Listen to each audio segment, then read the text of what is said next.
relacionamento, de problemas. Tem que ficar no seguro, que eles Sim, chamam. no seguro. Muitas vezes, numa segunda audiência de uma pessoa acusada de estupro, se ele não vai para o seguro, ele já vem sem sobrancelha. Né? Eles raspam os pelos do corpo da pessoa. Então é muito complicado. O que aconteceu? Foi a primeira página. Estuprador é preso com o nome da pessoa. No que a pessoa reclamou, veio uma notinha na última página do jornal, erramos. Né? Na verdade, não foi estupro, foi furto. Óbvio que não tem a mesma proporcionalidade, não vai atingir o mesmo número de pessoas. As mesmas pessoas que leram a primeira notícia, ou que ouviram a primeira notícia, não serão atingidas, porque há uma fungibilidade, vamos dizer assim, há uma mudança muito grande, né, no público de qualquer órgão de imprensa. Mas se você der uma boa divulgação, existe o boca a boca, uma pessoa comenta com a outra, a pessoa não viu hoje, mas se você divulgar amanhã de novo, isso acaba sendo sabido. E pode haver sim uma reparação. Mas para isso precisa haver vontade. Doutora, há uma tendência moderna de tentar diminuir o conflito, tentar trazer a solução para um litígio antes mesmo dele ingressar no judiciário. Vamos pegar esse exemplo da imprensa.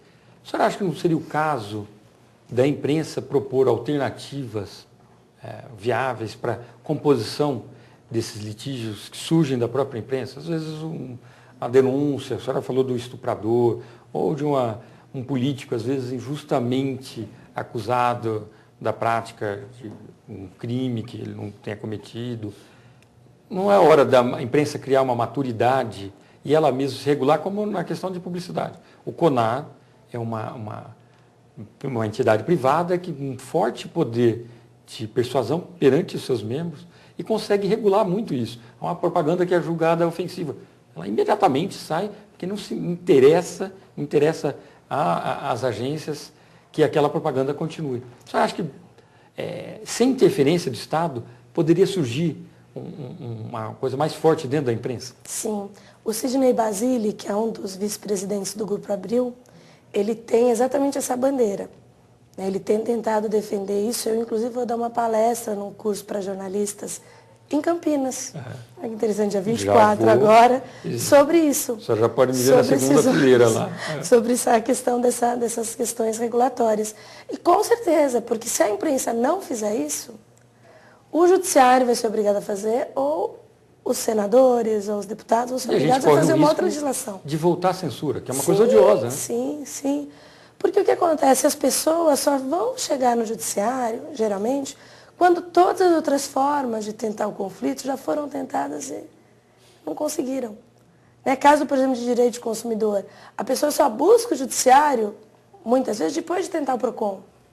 Só que o PROCON ele não tem a mesma executoriedade, vamos dizer assim, das decisões, do que o judiciário. O PROCON ele nem decide, ele só tenta uma conciliação. Com a imprensa é a mesma coisa. Se o próprio órgão de imprensa falar, realmente, houve esse erro, houve esse excesso, vamos tentar resolver, vamos tentar publicar, isso vai evitar um processo futuro, que pode gerar até um processo criminal para o repórter, para o editor. Então, certamente, não compensa levar isso adiante. Tá certo. Doutora Carolina, vou pedir licença para a senhora. Nós vamos para um rápido intervalo e já voltamos. Estamos de volta com Frente a Frente com a Justiça, nessa oportunidade, traçando um paralelo da importância da imprensa e do judiciário para a sociedade. E ninguém melhor que uma juíza jornalista. Por isso temos o prazer de estar ao lado da doutora Carolina Nabarro Munhoz. Doutora Carolina, bloco anterior, a gente abordou a perspectiva da imprensa se autorregular. Agora, vou fazer uma pergunta um pouco espinhosa para a senhora. A senhora acha que o juiz tem cooperado com a imprensa na proporção que ele pode? Fornecendo informações, às vezes, que precisam chegar à população no tempo certo, da maneira correta, ou está faltando uma interlocução maior juiz, sociedade via imprensa? Eu acredito que o juiz ele tem muito receio ainda desse contato com a imprensa. Um pouco por conta da lei orgânica da magistratura, um pouco por conta da ditadura ser muito recente ainda, e haver essa dificuldade de se comunicar, de falar. A abertura é uma coisa recente. Para nós parece uma coisa muito longa, mas nós temos muitos juízes que viveram, né, na pele toda a censura, tudo que existiu. Então eu tenho tentado, uma das minhas bandeiras, vamos dizer assim, é exatamente essa. Eu tenho dado alguns cursos para os juízes da Escola Paulista da Magistratura e tenho defendido isso, que há a necessidade, sim, dos juízes conversarem com a imprensa, dos juízes se posicionarem em algumas questões, obviamente sem falar dos processos específicos, porque esse é o medo dos juízes, né? A questão do pré-julgamento, que não pode haver. O juiz em nenhum momento ele pode falar nem de processo seu, nem de processo de colega, porque isso não é ético, né? Porque senão efetivamente ele estará cometendo uma falta funcional. E isso muitas vezes os jornalistas também não entendem. Então esse é um problema na comunicação entre os juízes e jornalistas. Porque muitas vezes o jornalista vem já com aquele processo específico, ou do juiz ou de colega, para que o juiz fale e se posicione sobre isso. E é muito difícil para o jornalista entender que o juiz também não pode falar sobre isso. E ele pode interpretar isso como à vontade. Exatamente. E não é. Aí o que eu coloco sempre para os colegas, né, juízes? Olha, vamos falar sobre o procedimento, sobre o processo, né, sobre como é que se chega até um julgamento. Por que a demora? Por que demora? Não porque aquele processo específico está demorando. Mas por que um processo pode demorar? O que envolve? Como se julga? As pessoas no Brasil não têm essa noção. Em outros países, as pessoas estudam direito na escola, na faculdade, todo mundo devia ter direito.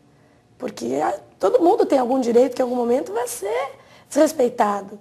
E a pessoa deveria saber como lutar para ter esse direito respeitado, não é isso? Você acha que essa formação, desde um determinado ponto, não sei se seria no primário, no ginásio, no colegial ou em todo esse período, traria para a sociedade, porque a gente observa no Brasil ainda uma litigiosidade contida enorme. Parece, toda vez que o senhor abre uma flechinha, os juizados especiais, acho que é um exemplo muito bem acabado disso, abriu-se um caminho para uma justiça um pouco mais célere, entupimos o juizado especial. Se a gente conseguisse passar esses conceitos de cidadania, de justiça na escola, a gente poderia refrear essa litigiosidade, as pessoas às vezes respeitando um pouco mais a divisa ou compreendendo mais, às vezes, o direito do outro. Sim, e já há uma iniciativa de alguns juízes, inclusive nesse sentido, há uma cartilha que tem sido distribuída em algumas escolas explicando um pouco como são os órgãos relacionados à justiça, os poderes, bastante interessante. Eu tenho um filho de 6 anos e posso dizer que ele mesmo se interessou bastante por saber, né, até talvez o que a mãe faz, mas o que é um promotor de justiça, o que um advogado faz, como é um desembargador. E eu acredito que, não sei, talvez desde sempre as questões de ética, cidadania, né, de justiça seriam importantes, mas questões até relacionadas às leis mesmo. Né, um pouquinho de código de defesa do consumidor, talvez um pouquinho de direito civil, óbvio, né, de acordo com a maturidade que um adolescente possa ter, mas talvez no colegial fosse interessante, porque a gente estuda tantas matérias que não se usa na vida prática, isso efetivamente seria uma matéria utilizável. Tá certo. Doutora, uma outra questão que como é que é possível vencer 18 milhões e 500 mil processos aguardando julgamento apenas em primeiro grau para pouco mais de 2 mil juízes? É factível sonhar com uma justiça célere, com uma montanha de processos desses? Eu acho difícil porque falta material humano e falta um pouco até de recurso mesmo. Né? Questão de orçamento, questão financeira. Hoje dá para dizer que o judiciário está se modernizando. Né? Nós já temos intranet, já temos um sistema judiciário, eu digo a justiça estadual, que é a qual eu pertenço. A justiça federal já está anos-luz à frente porque a verba é muito maior. E porque também lida com muito menos processos. Sim, sim. A competência é menor, né? Menor, tem menos funcionários, menos juízes, então a verba acaba podendo ser utilizada de uma forma muito mais racional. Né? A justiça estadual, nós temos muito mais juízes, muito mais funcionários, muito mais processos. Mas a questão é que um processo, ele demanda um tempo. Não tem como você fugir disso. Até porque o juiz ele não pode ver o processo como um processo a mais, como um número. Né? Nós temos, sim, que ter uma celeridade. Eu tento, sim, cumprir tudo aquilo que me é passado.